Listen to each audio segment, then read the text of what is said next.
For over 30 years, Don and Alex have been teaching couples at Fullerton Free Church in Southern California, where they oversee and teach a range of premarital, healthy relationship, and marriage restoration programs. They also have trained marriage educators around the state on behalf of a nonprofit, Healthy Relationships California, and have taught many conference workshops for marriage educators and counselors. Alex has been a university instructor of communication at California State University Fullerton since 1994. The Fleckys created a video-led couples communication program, Couple Talk, that's been used by couples and in churches in all 50 states and in 19 other countries. Don and Alex have been married over 40 years, and they have 3 adult children and 1 granddaughter. They enjoy traveling, especially when they can incorporate opportunities to teach couples, and have taught in locations as far away as Singapore, Australia, Eastern Europe, and North Africa. Welcome, ladies and gentlemen, to episode 2 of our Big Pictures Love Stories show. She is your host, Naomi Robertson. And she is your host, Lucy Loveland. And welcome to our gorgeous guest, Don and Alex. Thank you. Thank you so much for coming on the show. So I'm going to just start off with the first question. So just tell me, you had quite an explosive wedding day, I hear. It aligned with a very interesting turn of events. So please just tell us all about that and how it set your journey off. Okay. Well, I was 21 and she was 19 when we met. And of course, I thought she was wonderful, and we dated for 2 years and had this incredible courtship for 2 years. Yeah, we knew other couples who had gotten engaged at the same time, and it was sort of like, we were like, well, they're going to have a relationship that's average or good, but ours is just going to be so much better. Yeah. We thought we were so mature, we got married at 21 and 23. After we married, it happened that on the wedding day, Mount St. Helens exploded. That's a volcano in Washington State here in the U.S. And we got married on the day Mount St. Helens erupted. And of course, we didn't have anything directly to do with that. No, can you imagine the fireworks go wrong? Right. But it turned out to be a perfect metaphor for our relationship, because Mount St. Helens was this protected, beautiful wilderness area with snow-capped mountains and lakes, and just incredible beauty. We had this 2 years of beautiful courtship. We didn't fight. We got along great. Right. One time we were having a difference of opinion while we were dating or engaged, and his voice got a little louder. And I said, Don, that's unbecoming. You need to lower your voice. And so we were like this perfect logical couple. So the day after our wedding, actually our wedding day was pretty beautiful, but the day after the wedding, everything changed. I was feeling attacked. I was feeling criticized. I was feeling judged and blamed. There was sarcasm from me. And I thought, what's going on here? Well, how, why, who, what's up? And well, yeah. So what we realized later, what was happening was, how do you do marriage? Well, you do it the way you saw it growing up. You learned all these skills. They were bad skills, maybe, but you learned them just unconsciously. And so when you get married, you do marriage the way you saw it. Well, how did I see it?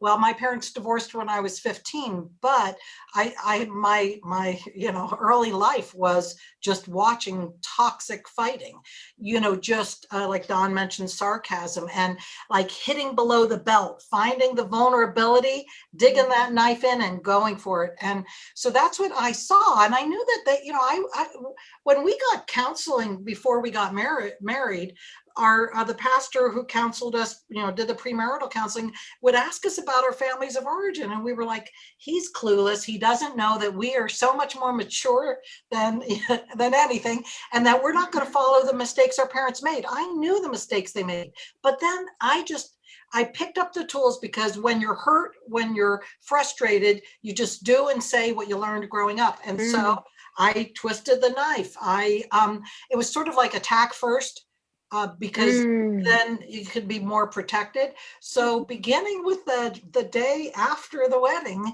it was... I called her the chameleon because she changed completely on the day after the wedding, and it didn't go away. It stayed, and I contributed to the problem also. I came from a family that was more safe and had more security in it, but we didn't talk about things that frustrated us. We were kind of the conflict avoidant type people. So my response to her attacks was just to kind of leave the room or say whatever I had to say to get her to calm down or do that. But then I would just follow and keep on provoking. Yeah, it didn't work. It just made things worse. And so for 3 or 4 months, we continued to circle the drain until I finally came to a point where I thought, I've made the worst mistake of my life, marrying Alex. How could I have been so blind? She completely fooled me. We went 2 years and she was awesome. And then the real her came out after we got married. And how could I have been so stupid? And both of us come from a Christian perspective. Our faith is very important to us. And a part of that is that divorce is not an option, except in some very exclusive cases. And I couldn't divorce Alex. I was miserable, and I realized I'd made a horrible mistake, but I was stuck with her. And so I was very discouraged and down about that. And then at this point, I usually say, I was also miserable. I mean, I knew he was out to get me, and I knew that this was a doomed marriage, but isn't that what marriage is about? I mean, that's what I had seen growing up. So this was normal. It was normal to expect he was going to try to hurt me by doing things that actually were just kind of like things he might forget, little things or annoying things. And so it was just, to me, it was just normal to be in this miserable marriage. So my response to being stuck is that I said, at least I'm going to make this as tolerable for myself as I can. So I said, look, Alex, I'm not going anywhere. We're married and we're staying married, but I'm not going to keep doing this dance we're doing. I'm not going to keep defending myself every time I feel unjustly attacked and going around and around and around doing this dance that we keep doing. I'm done with it. So I'm going to tell you the truth whenever you ask me something, and then we're done talking about it. I'm not going to keep going on and on. And that seemed to make a difference with Alex. Right. Yeah. So it's sort of like we say, a little bit of hope goes a long way. So if you have a few moments where you're not doing something toxic, that provides hope. But then also just the fact that he said, I'm not going anywhere. We're going to have to work on this, or that I'm not going anywhere, probably because of my parents' divorce when I was 15, that provided that a little bit of glimmer of hope. So like in the beginning, it felt like, this marriage is doomed to, for me, it wasn't doomed to divorce, but it was just doomed to a toxic relationship. But that gave me a glimmer of hope that, that really gives you a foothold to spring forward on. So Naomi and Lucy, it didn't take long at all for me to realize that she really was that beautiful woman that I dated for 2 years, and that we had fallen into a kind of an unknown trap that neither of us expected or thought. Our pastor tried to tell us about it, but we just figured it was stupid, and we didn't hear him. And it didn't take long at all before things stabilized, and it wasn't perfect. We still fell into bad patterns, and actually it's a lifetime of working to change negative patterns that each of us have. But if I had left when I was at that point of discouragement, like I wanted to leave, I would have made the worst mistake of my life. She's wonderful. She is that wonderful person that I thought she was for 2 years. And I didn't think she was at that moment. And if I'd have acted on that, I would have made a horrible mistake and messed up my life. So sweet. And by the way, we're now married 40 years. Yeah. So congratulations. Congratulations. So on this journey, coming to fast forward to today, you've created a program called Couple Talk. So tell us a little bit about couple talk? I know it has two parts. The history of Couple Talk is that there was an original program called Relationship Enhancement that was created by Dr. Bernard Guerney back in the 70s. And he's actually considered the grandfather of marriage education, because in his psychological practice, he was a psychologist and seeing clients, he would help couples to learn empathy for each other. And he would have them do certain exercises that he had developed to help them understand each other in a deeper way, and kind of take the focus off what they want and put the focus on understanding the other. And he had the idea, gosh, I don't know why we couldn't just teach this in classes to people. Why couldn't we just teach people this stuff before they have to come to a counseling office? Many years later, after he'd created it, we learned and got certified in that process. And we brought it to our home church in Southern California. And we blended biblical truth with what Bernard Guerney developed.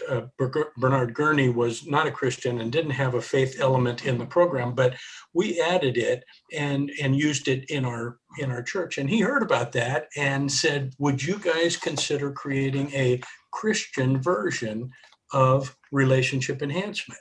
And that's Couple Talk. Couple Talk is relationship enhancement. It's been updated a little bit in some of the terms that we use to make it a little more user-friendly. And we blended in about maybe 10% of the content is biblical truth about healthy relationships and healthy listening and speaking and managing conflict. Right. And what we really emphasize is learning by doing, practicing, and having now for about 25 years, I've been an instructor at a university in the Department of Human Communication Studies.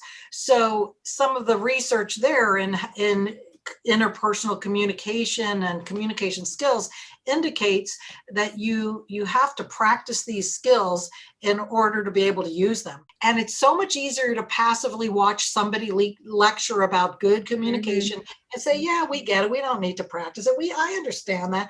But we use countdown clocks to kind of force them to be more accountable to actually do the exercises. We say in our classes that the most beneficial part of our class is not hearing us teach. The most beneficial part is the two of you practicing these very simple communication skills and building those new habits. Amazing. Yeah, it's like almost like learning a language, right? I have family in Mexico that understand English, they can read it, they can hear it, they can watch movies, but as soon as they're put on the seat to say it themselves, they're struggling for words. It's easier to get lost. And that's a really good analogy, because what I say is, when I just knew what to say when I was hurt and offended, and that was like sarcasm, insults, etc. So then I had to learn a new language, and the new language was saying things like, I'm really frustrated about, or I had really hurt feelings when this happened. And so it's like learning a new language, but then imagine being put, you're learning this new language, and then you're in an emergency situation and you have to use that new language. Well, the bells are going off, the whistles, and all you want to do is go back to your native language. And so it's so much more easy in those situations to just go back to the old habits. So the more you practice, the more you get those brain pathways going so that you can do it again and again. Really good. It's a very good way of saying it's like a different language, but like you say, in an emergency, when you have to really concentrate, and that's really good point. Now, I remember during this coronavirus, I saw that you made a video about polarizing views when it comes to the coronavirus. When you have different perspectives completely. So can you tell us a little about that? Sure. Yeah. So it's easy to get polarized about any issue for any two people, really, because part of what we do is, we want to defend ourselves. And there's actually research. If I say my view out loud, then I'm much more likely to stick to that view and defend it, even in the face of evidence to the contrary. It's sort of like a face-saving thing. So for couples, the pandemic is an example. One person who wants to like be real extra cautious and super lather up the hand sanitizer, and the other person who might forget. So polarization can happen where I then start accusing him. Well, you don't care. Don't you care about the family? And then he would accuse me of being hyper sensitive and going too far. And, I don't have the same point of view that she does about it.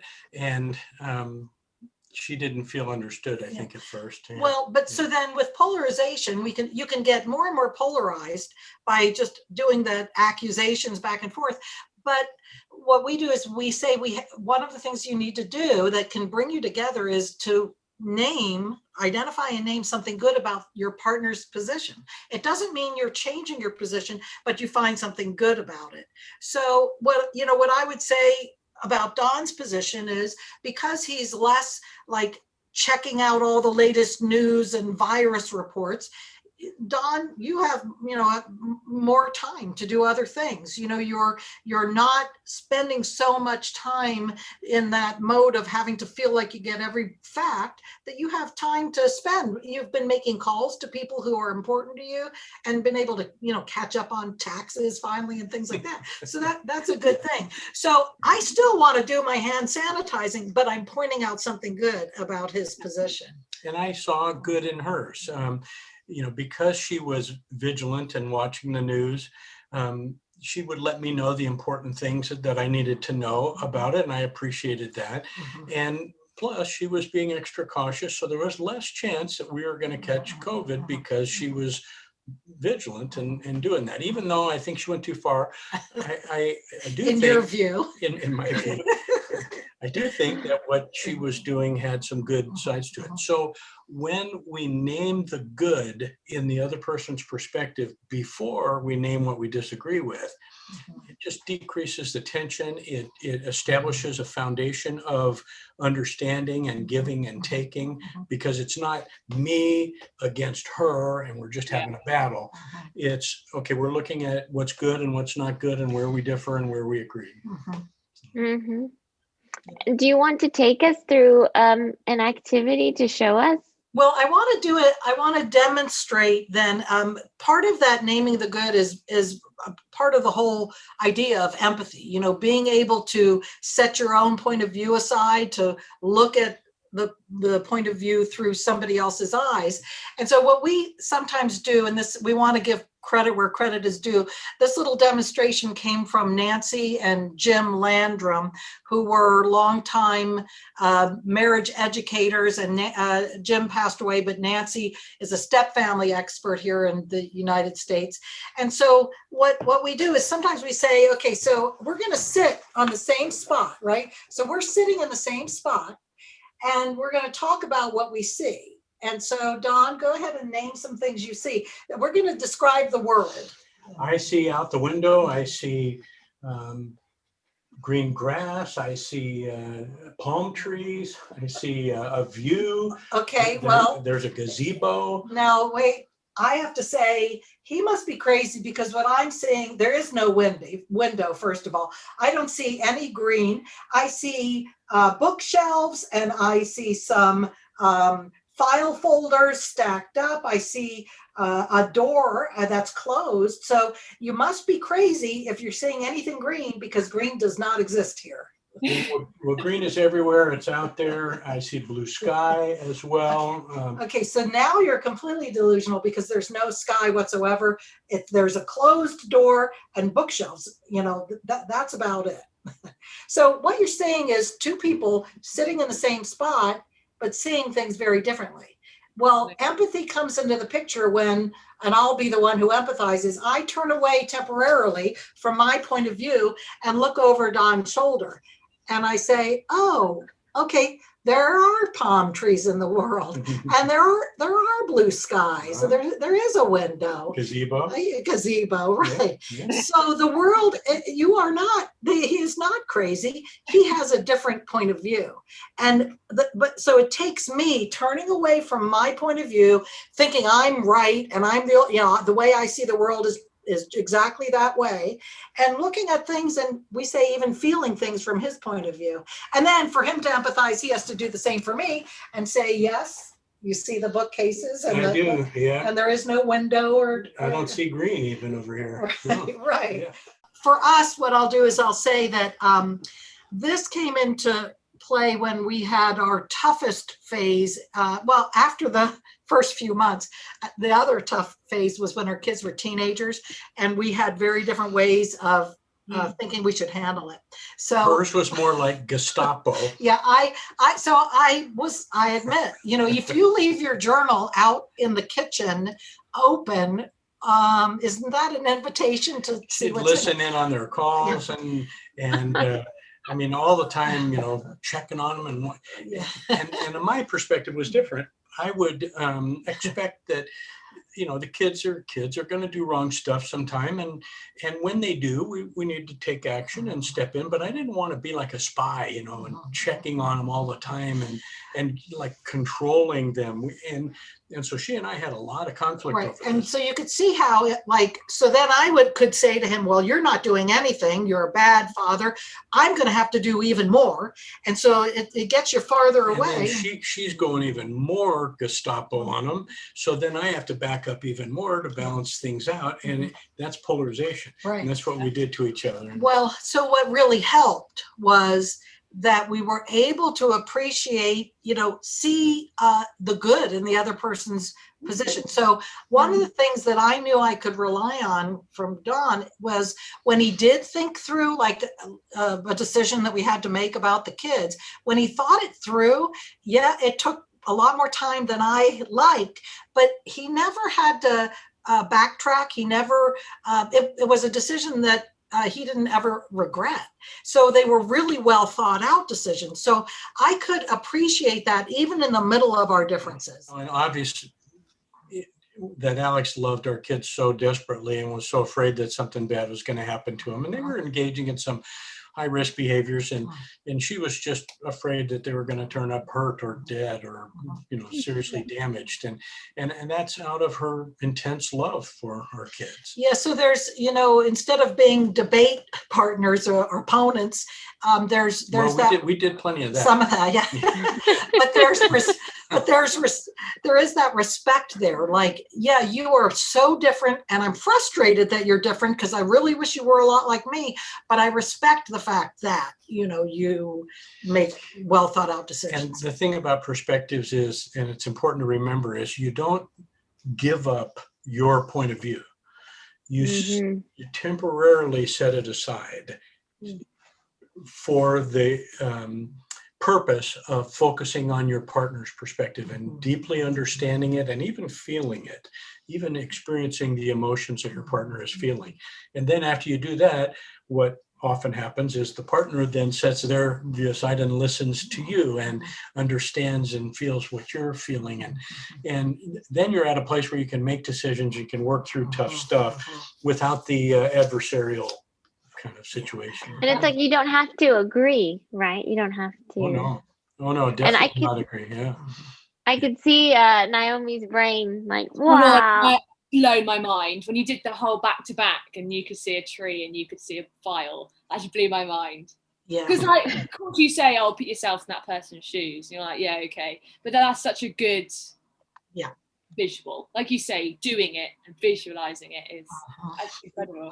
We have a friend that teaches these kinds of classes, and his metaphor is, I take my head and I put it on a shelf in the closet for a few minutes so that I can empathize and understand my partner. Well, and in fact, Dr. Bernard Guerney, when he was teaching couples, if it's my turn to empathize and I'm looking over Don's shoulder, he would go to a couple and he would tap me on the shoulder and say, "You don't exist right now."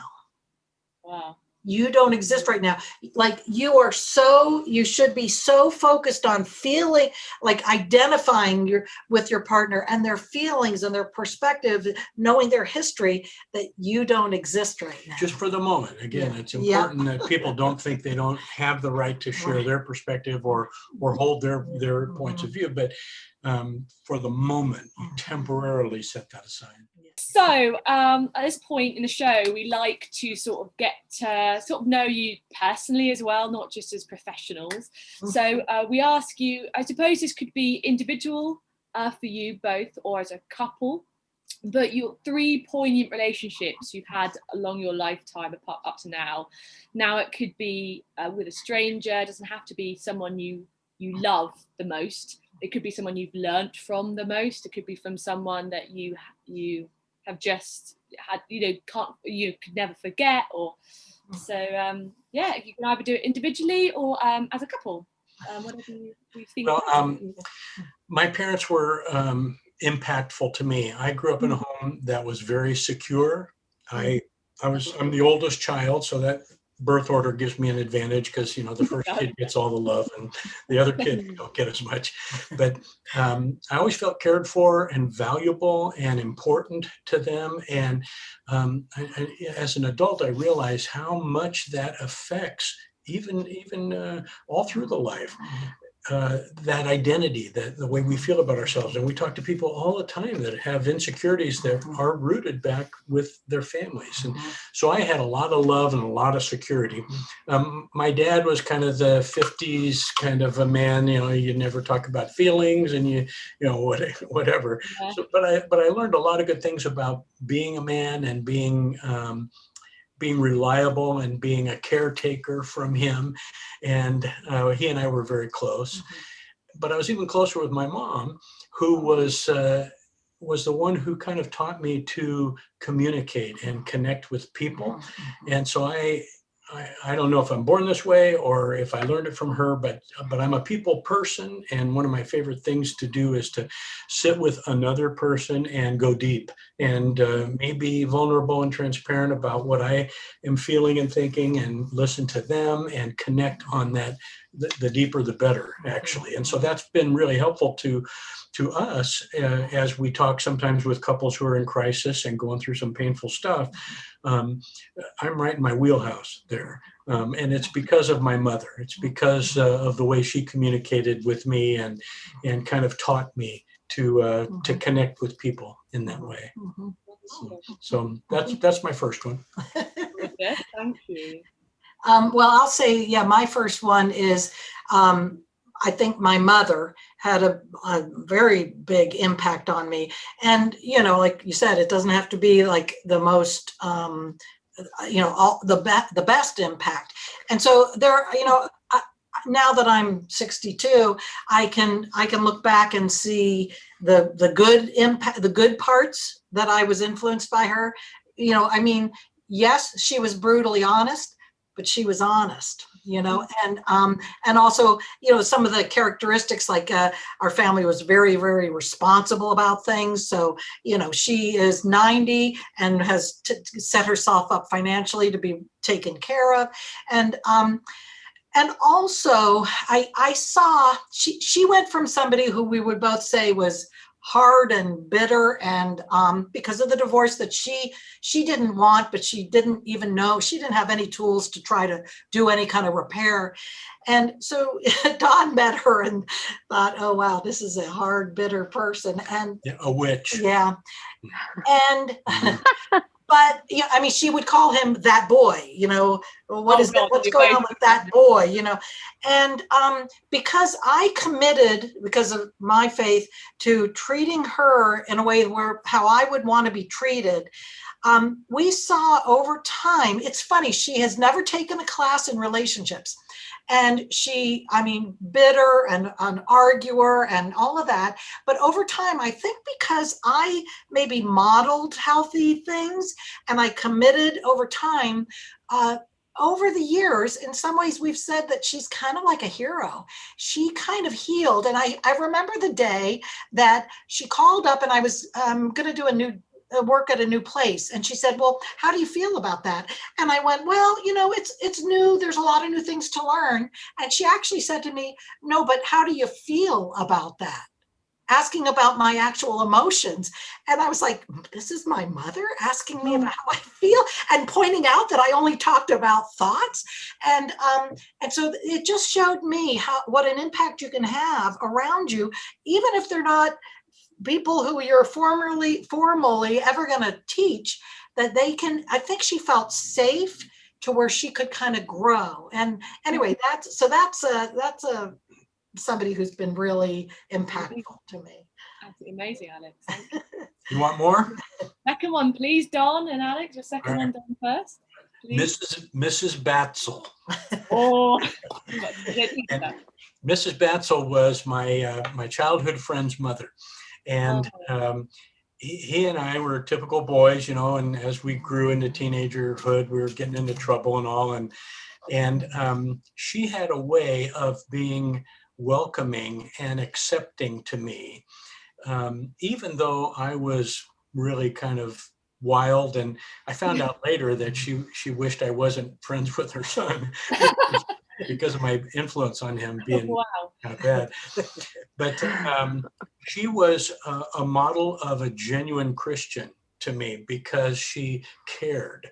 So she would ask me how I was doing, and she would give us a ride places, and come over to see my friend Ralph, and she'd say, "Hey Don, you want some bacon and eggs?" And she'd cook up her breakfast, and I mean, she was just welcoming and accepting, even though she was really concerned about the damage I was going to do to her boy.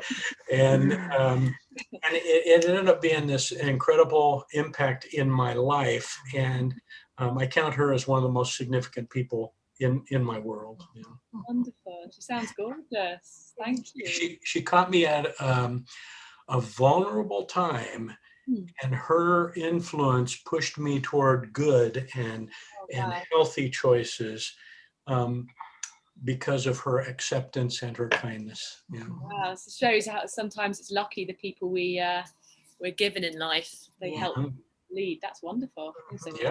She sounds gorgeous. Thank you. And Alex, please. So my second person is sitting right here. So, 40 years. And, when I first got married, I thought, well, before I met Don, I thought there were going to be two things I knew. I was going to somehow have a successful career and a terrible marriage. I mean, that was like my expectations. And it's just shocking to me that there's almost nobody I respect or admire more than my husband. So, I mean, that is, the acceptance that he has given me over the years. Coming from a dysfunctional family, I had a fair amount of work to do, but I never felt pushed by Don to go and do it. It was my responsibility to do it. So I was like 2 years in a group for adult children from dysfunctional families. So I had to do my own growing. But I think people think sometimes, well, push the person, get them to go and do that stuff. And I think that people grow a lot more when there's acceptance and care than there's pushing. And so anyway, that's here's my second person. You are recording this, right? Yes, we are. Okay, good. That's lovely, like you say, you can't, the expression, you can't take the horse to water. You can take the horse to water, but you can't make it drink. Right. So it's that sort of. Okay, my third one is a guy named Dave Carter. And he's retired now, but he was pastor of counseling at our home church, and kind of an international expert in the area of helping couples understand and recover from affairs in marriage. And he was somebody who took an interest in me for some reason, and invited me to become a peer counselor within our church, which is not a professional, but somebody who's gone through some training and comes alongside, and it's an unpaid kind of a volunteer counseling that we do. And I loved that. And then when he began to teach some couples classes, he invited me to join him and coach couples while they were learning these kinds of skills. And that was our first exposure to any of this. We hadn't attended a class like that, and we hadn't certainly taught them. And he was the one who invited me, and I loved it, and I kept showing up, and eventually he offered to me, why don't you teach the class now? And so then I started to teach, and that's when another guy came named Dennis that saw us teaching and got us into RE, and one thing tumbled into the next. And so all of this work that we've done has actually started with one guy, Dave Carter, giving me an opportunity. And at the time I was in my low 30s, and my hair was, probably the middle of my back, and a beard, and kind of a wild looking guy in a conservative church. But he welcomed me and included me and gave me opportunities. And so I'm grateful to him. Well, and he also was a guy we could go to in the middle of our troubles and say, and lay it all out to him. Hey, here's what's going on with our teenagers. Here's how we feel about each other. And I still remember, our kids, staying out at night, and we found drugs, and, we're in the middle of all this chaos. So we would take them to lunch, and we'd say, what do we do, Dave? And his response to us was, take a dance class. And we were like, wait, take a dance class? And he said, your kids are going to be gone soon, and you got to keep working on your relationship. So do something together. Don't neglect that. And because of his specialty in infidelity, he's really strong on that. So we ended up taking a dance class, actually, in the middle of all of our kids and chaos. We were like, okay, we need to keep doing that kind of thing. Yeah. Yeah. Oh, thank you. Before Alex tells you her third. Oh, please, yeah. I just realized as we were talking that every one of the ones I chose were people who accepted me and cared for me and welcomed me, even maybe when I didn't deserve it or wasn't what they hoped I would be. But so yeah, it's a bit of a realization that those were people who were welcoming and accepting and respectful, even if I wasn't, where they thought I should be or that. So that was kind of a nice thing to realize. No, it is. It's this lovely circle almost, or you've needed that person along your different points in life, and you've got them. So yeah. Wonderful. Thank you, Don. They're gorgeous. And Alex, what's your final? Well, yeah, my final one is actually not one person, but a group of childhood friends.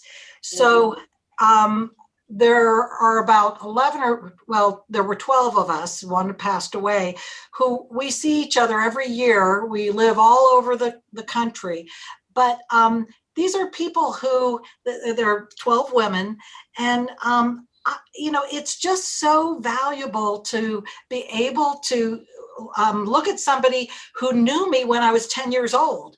I don't have to explain what I went through when my parents divorced, because they were actually right there. I don't have to talk about what it felt like when I didn't get picked for the team, because some of them also didn't get picked for the team. And, we went through some of the same, high school troubles together. And it wasn't until our 20th high school reunion that we kind of realized it was really something special, and committed to seeing each other every year. Because after high school, we go into different colleges, you kind of check in with people and see them here and there.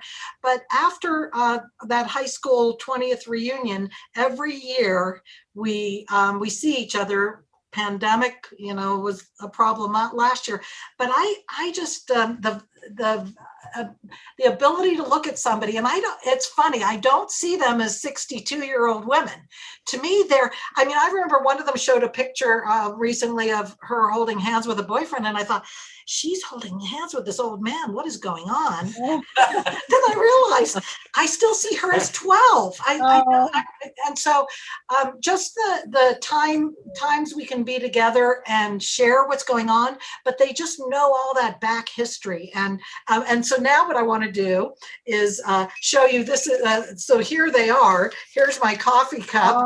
And we Oh, you know, I'm in there somewhere, and so somebody made a coffee cup, so it's on my it holds my pens in my office.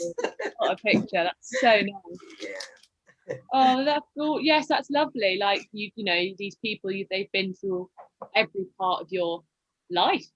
So you meet up and they just get it. I think Yeah, exactly. Yeah. Really, really wonderful. Yeah. Such beautiful stories. I really liked hearing, you know, those friendships and those relationships that I guess what struck me the most, Don, is when you said you didn't feel like maybe you deserved it, but they saw you just as a human being instead of, you know, beyond that.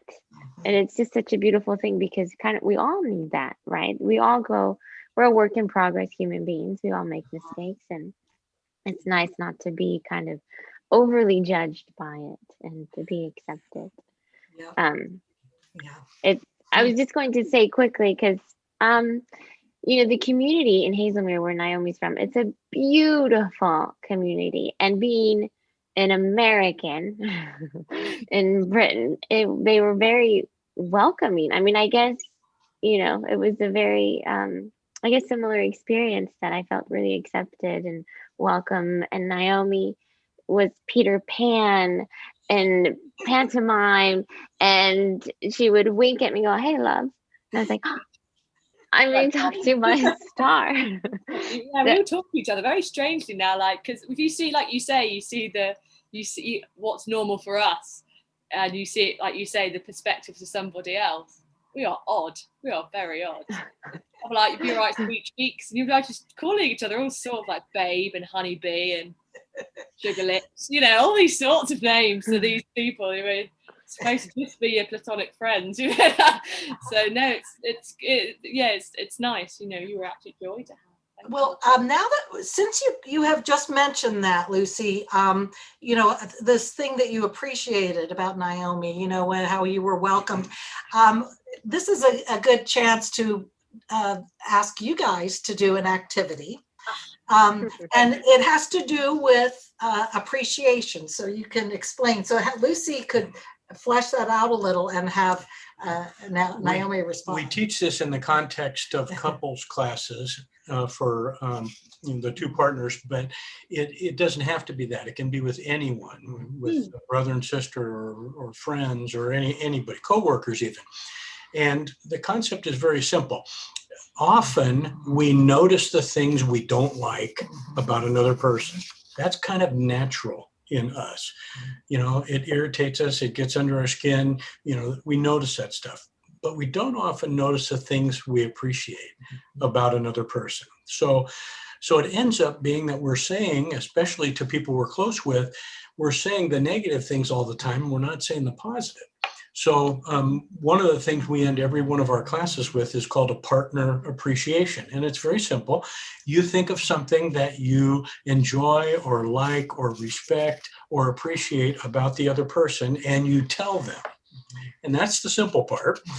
The person receiving that appreciation, who is being appreciated, has to repeat it back to you and say, you appreciate that I such and such, because it's common for us to say, oh, it was nothing. Oh, or you're better than me, you know, whatever. And to discount it rather than actually take it in and receive it and experience it as truth from that other person.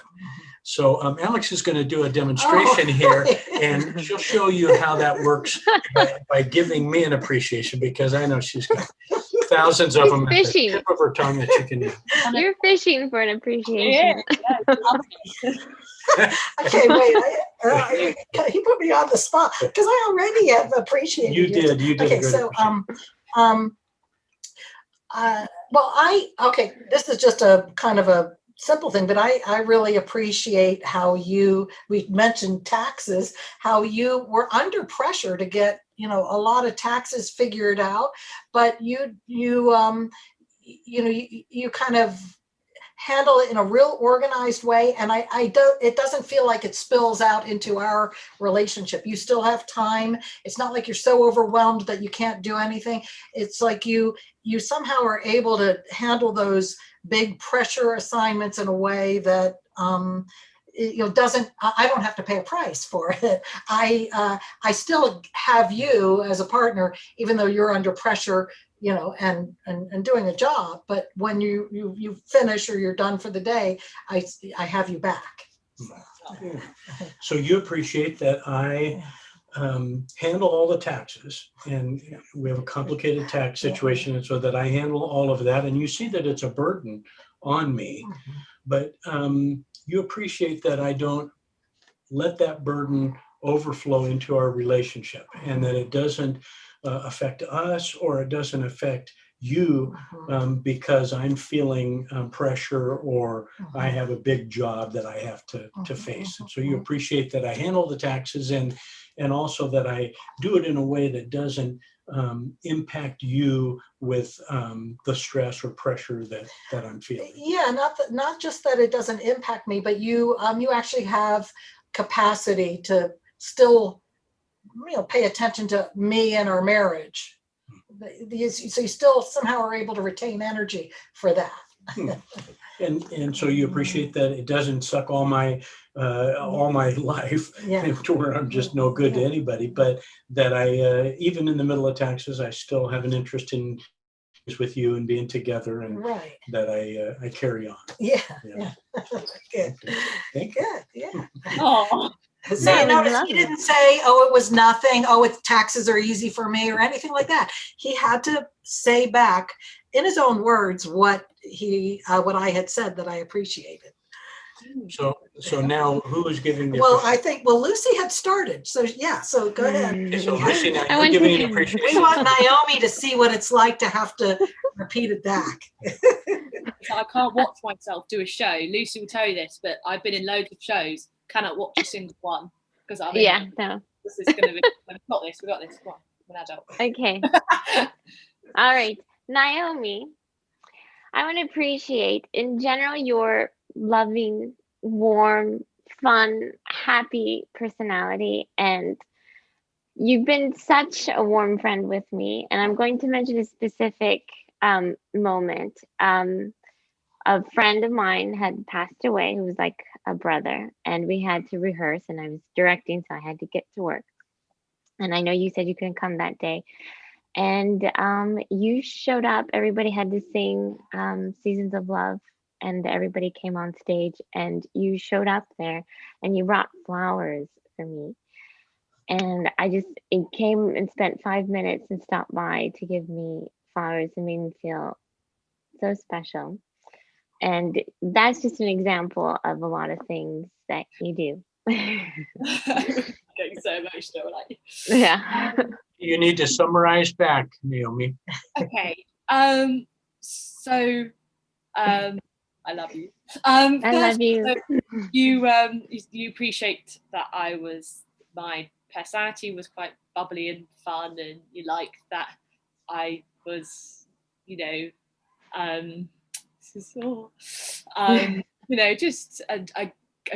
felt like I was a good friend to you. And in this specific moment when you felt like you were having to push through, especially at such a pretty dark time for you, and you had to put a brave face on, but I'd recognise that you were putting a brave face on, you were trying your best, so others, you could just get this show done, not just for yourself, but for the cast and the crew and the audience. And you appreciated that I had taken time out of my day, even though I couldn't be there, to make sure you were okay, and make sure you knew you were loved and thought about and appreciated with flowers. So, yeah. Did she understand you, Lucy? Is that right? Yeah, that was right. Yeah, good. Okay. Yeah. So that's something that can happen in any relationship. And the summarizing back is a little awkward in some situations, but. Well, yes. So I'm wondering, Naomi, how was that for you to have to say those nice things that you had heard? I'm glad we're not in the same room because I'm sweating right now. No, it was lovely. I mean, it was lovely. And what was good as well is speaking it back. It means you've actually listened to the person, because sometimes when you give someone a compliment, it's not to make them feel awkward. It's because you love them so much, or you just appreciate what they've done, or you admire that quality so much. You want them to know. So it's a little bit, I wouldn't say the word selfish, but it's a bit for yourself and also for them. You're exposing a part of yourself about them. So it's good. I think it's amazing to then make sure you're properly listening to what a person has to say about you, and then you can really go through it and just validate you've understood, because that's great for them as well. So you've both been able to share it. So I think And we talked earlier about the importance of practice and building these patterns in your brain. We're not brain scientists, but what we've learned is that they create pathways in your brain by repeatedly doing a particular behavior, and then it becomes a wide road that's easily traveled, and it's not something difficult. And by giving appreciations regularly, you train your brain to see the good things more than you see the bad things. You become a more positive, optimistic person because you're focusing on that, and you're building those neural pathways, those brain paths in the positives instead of in the critical or complaining kind of way. And another thing is anybody can do this anywhere, anytime. So you don't have to be in a class, and we call it partner appreciations. It's very formal. But if you, decide that you want to give a compliment to somebody, you can say, hey, I want you to listen to me. I have something I want to tell you that I really appreciate about you. And then, when you say it, say, I want you to just tell me what I said, repeat it back. And, you'll get a lot of people, will no. And people feel it's vain and proud to say those positive things, but reminding them, no, I told you this appreciation and I want you to really hear it. So I need to hear you say what I said. And that, that is something anybody can do anywhere, anytime with anyone, really. So. Yeah. I was going to ask you, Naomi, because I heard Emily Blunt, the actress Emily Blunt. Yes, Emily Blunt, yes. Yes. So she said that she doesn't like to hear compliments, that it's a British thing. And I kind of got the sense that it makes everybody I would give a compliment to, the players or the thespians, they look a little, okay. Does it make you feel also uncomfortable? Incredibly uncomfortable, And that's known about Brits. We've heard the example, American tennis star. Yeah, so this is in when you talk about differences in culture and communication. There is in a movie we used to show students. They said, British people's opinion of Americans is that Americans are big braggarts. And so the British person said, well, an American who's just not even like an average tennis player, you'll hear them say, I did it great on the court and I beat that other person and, I'm a great tennis player. And then the British person said, our professional tennis players, when they are asked what they do for a living, will say, I play a bit of tennis. And so there's this understated kind of a little bit of self-humbling going on. Yeah. And so, there's good to that because you're not pompous and you're not arrogant.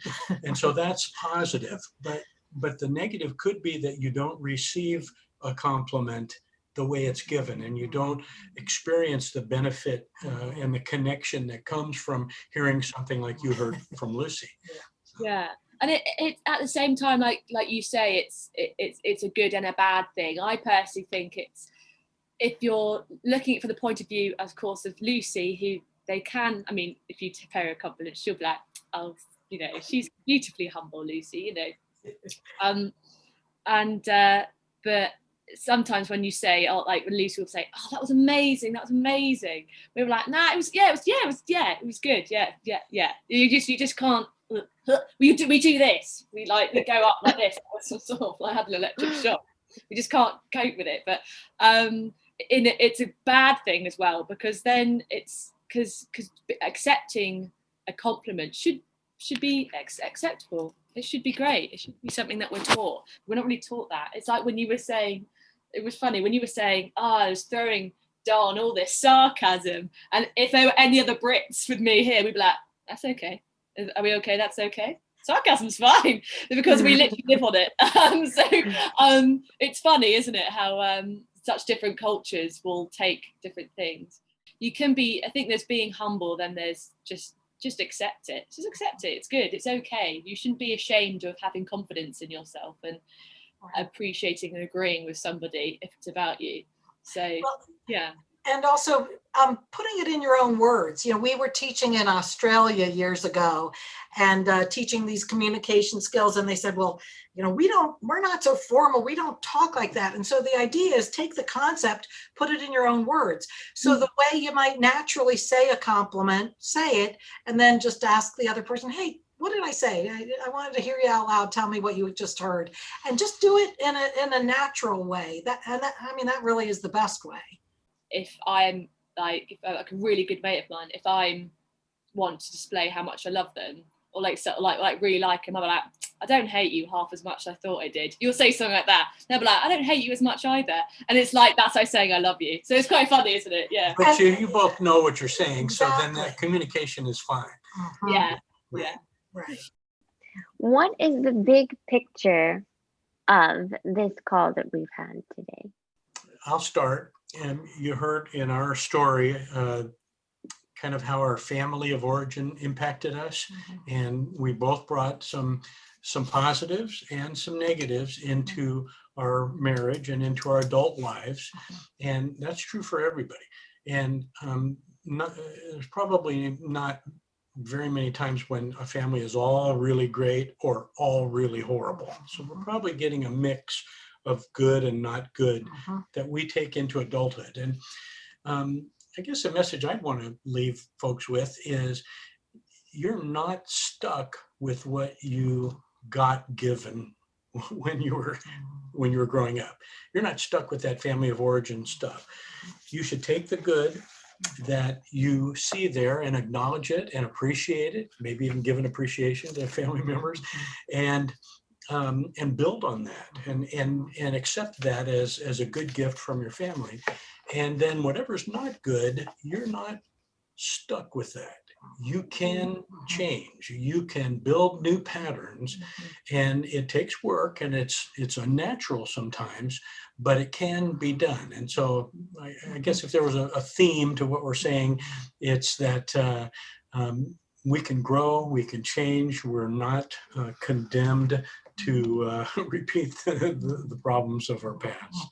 Yeah, and then I'm going to quote, this is a verse that we often refer to from the New Testament when we talk about this. It says, let us not get tired of doing what is right, for after a while we will reap a harvest of blessing if we don't get discouraged and give up.